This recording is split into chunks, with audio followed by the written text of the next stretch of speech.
নমস্কার। আমি একটা কথাই বলতে চাই, হিন্দু ও মুসলিম ভাইদের দিকে। আমি একটা হিন্দু ঘরের ছেলে, আর আমি ফুল বিজেপি করি, আর বিজেপিকে আমি খুব ভালোবাসি। আর আমি একটা কথাই বলতে চাই, মুসলিমদের যে এবারে যে ঈদ এসেছে, যে বকরিদ যেটা কুরবান হয়, আমি এটা মুসলিম ভাইদের দিকে আমি বলতে চাই, আমরা হিন্দু হিন্দু মুসলিম ভাই ভাই। কিন্তু শুভেন্দু অধিকারী প্রথম মুখ্যমন্ত্রী হয়েছে, আর আমি একটা কথাই বলতে চাই, প্রতি বছর মুসলিমদের যে নিয়মটা মেনে চলছে, সবাই সবাই সব রকম সব কিছু মানে রেডি করে নিয়েছে, তাদের পয়সাও খরচা হয়েছে। আর তাদের এ বছরটা কুরবানটা এটা দেওয়া হোক।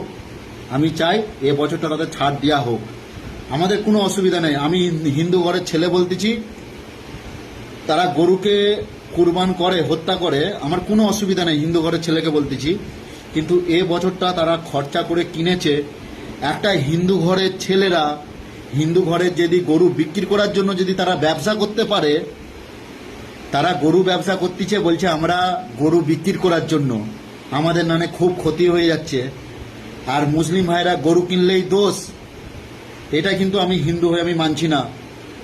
যেই হিন্দু ঘরের ছেলেরা গরু বিক্রি করার জন্য ব্যবসা করে, তাকে আগে তুমি সৎ পথে নিয়ে চলো, তারপরে মুসলিম ভাইদের দিকে দোষারোপ করবে। আমি এটা বলতে চাই।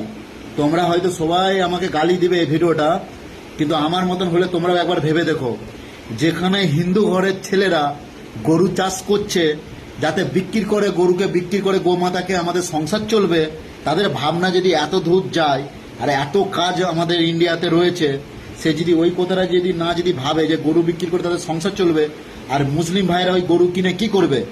হত্যা করবে না তো? আর এখন সব দোষ মুসলিম ভাইদের দিকে। আমি শুভেন্দু অধিকারী মুখ্যমন্ত্রী হয়েছে, আমি তাকে জানাই আমার তরফ থেকে, এ বছর কুরবান তাদের হোক। আমরা হিন্দুদের কোনো প্রবলেম নেই। যেখানে হিন্দু ভাইরা গরু চাষ করে বিক্রি করতে পারে, সেখানে কোনো প্রবলেম হচ্ছে না।